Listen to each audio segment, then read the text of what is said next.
Hey guys, so I'm here with Danny from Marketeering Group, and today we're going to talk about how do you adapt your services based on the client needs, and also about bootstrapping. And first of all, Danny, why don't you tell us what Marketeering Group is? Yeah, absolutely. So Marketeering Group was born out of my experience originally in the tech startup scene. And I worked for a short time at Curious Office, and they started several things, including I worked on the project Inked, which at the time, well, it is an online community marketplace for InDesign templates, basically. But that company founded Shelfari, ImageKind, a lot of other great tech startups in Seattle. And so I've always been involved in the scene. I'm a Silicon Valley brat. My dad was from the early days of Apple, so I've known technology pretty in depth for all my life. And I was working actually, it was lunch at Taco Del Mar with Kelly Smith, the co-founder over there. And I told him I wanted to run my own business, and he said, "Great, but you gotta go get sales experience." So I went out and I worked with businesses all across Seattle. I worked for Cairo TV, I worked with Pacific Publishing, I worked with a company called Fresh Guide, which was bought by Pop Sugar, and we did daily deals and competed with Groupon and Living Social. But the theme was I met small business owners all across Seattle, and they all had really common problems. That number one, they typically didn't know how to update their website.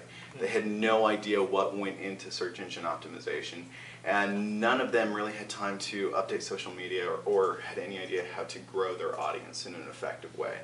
And these were somewhat universal. So Marketeering Group's mission really is to solve that. And the business owners need to focus on what they're good at, and it's typically not running their website or managing their digital exposure. So we spent some time boiling down what all these businesses need and wrapped them up into a concrete package. There are all kinds of marketing companies around Seattle that do parts of what we do. But what I saw was lacking was a single organization that did everything and had everything under one roof. That way, if, for instance, a restaurant updates their menu, they can work with a graphic designer to update that menu that then gets thrown over to the developer who's 20 feet away from him. Right. He puts it straight up on the website, and then he shoots it over to social media, and they get it out that same day. And then all the directories are updated by the search engine department, and it's complete cohesion with one point of contact. And that was a business. That's pretty cool, yeah. Right. That was a business service that I was surprised didn't really exist at an affordable level for clients. And so we set out with that mission to not make the clients fit into our model, but rather create a model that fit for the clients, starting with their budget and also their needs, and bringing the two together. Nice, that's pretty cool. Let's start talking about the client, adapting your client's services. Was there any, at some point, Marketing Group had to do that, like change your services based on what the client needed? Yeah, well, at first, when I first started out, I was asked to go down to San Francisco and work at Pop Sugar down there. And I had all my connections and my family and everybody up here, so I said, no, thank you. I took my severance check and I said, okay, I'm going to try to find a way to connect these two dots. And it really took about 9 months of work of working with clients to find out what they really, really needed. And initially the thought was we could just build them a website and do a little bit of search engine optimization, and that was fine. But the truth was, as we got into it, that that wasn't necessarily cutting it for these clients. They needed to be tied in with social media, and social media became an essential part of search engine optimization as that's grown. And they also had lots of technical needs. So what we had to do was expand the packages a bit to account for the fact that clients don't know what they need, and they don't know how to plan for it, but they also didn't have the budget to pay hourly for, typically you'll find a WordPress developer for about $40 to $80 per hour, might be reasonable.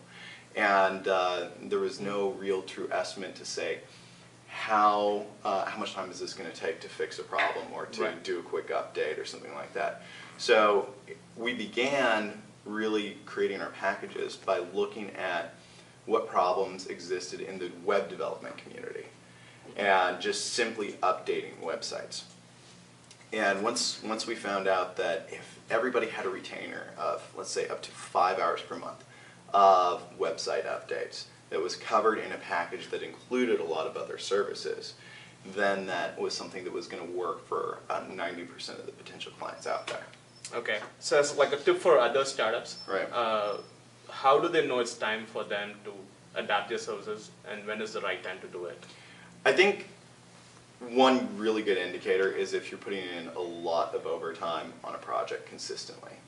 So, we'll go back to the example with website development. If somebody is calling, if a client is calling in and asking for changes and adaptations regularly, it means there's probably something wrong with your product. You got to make sure that your product is actually working. If you know that the product is working and realize it's a client issue for their needs, that means that you have to then pivot the strategy. And what's most essential is really to focus on what your core mission is. In which case, our core mission is to serve as digital ambassadors for small business owners who lack the time, the expertise, and the technology to do it themselves. That's the core mission. And if something is getting in the way of that, a client is consistently saying they have a need that we can't meet with our current package, Right. Then it means that we need to look at including that into the package. Okay. So it's a simple pivot at looking at your past history and success and any problems. And how the customers are actually using it. Absolutely. Really, most people don't know anything's wrong until something breaks, right? Obviously, and when it breaks, Lean Startup would say you have to ask the 5 whys, and it's not the 5 W's in this case; it's the 5 whys. You have to ask, why did this break, and then the next step is, why did we have that system set up in the first place? And then why or what was the purpose for that in the beginning, or what caused that? And it could be a structural issue in your services. It could be a functional issue in your product itself. But look for those broken pieces and always ask the clients for their feedback. Again, it took us about 9 months before we actually solidified a basic package for the first time. The next thing is, in our contracts, what we do is we've gone through about 5 different renditions of this based off of the experience from each department. And we actually did this exercise earlier this week where we printed out the existing contract and it affects every department. And we just took that from department to department and asked your people internally what's working, what's not working, what do we have to adjust as far as client expectations or what we're offering. Because from a leadership perspective, you don't know what's actually the big obstacles for your employees. Makes sense. So kind of reevaluating Constantly. Okay, cool. Let me switch gears a little bit on bootstrapping. Sure. And you said you spent around 9 months kind of bootstrapping, getting things, and so I'm assuming you would have some tips on how to bootstrap on a budget. Right. Yeah. Well, I mean, for me, it helped a little bit that I had that severance check. Right.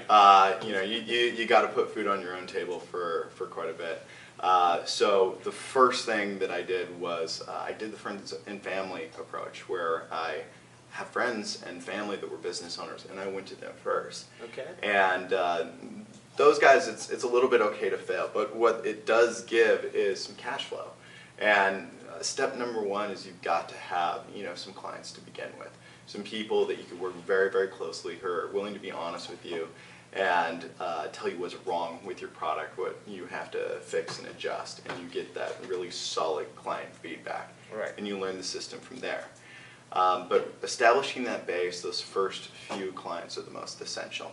Then once you have the cash flow, then you can replicate the model that you've done to new clients, people that you haven't necessarily known before. Those stage 2. Okay, well that's Danny from Marketeering Group. Thanks Danny for sharing your perspective on services, bootstrapping. Yeah, and thanks for having me over here. Absolutely. Yeah, thanks for coming.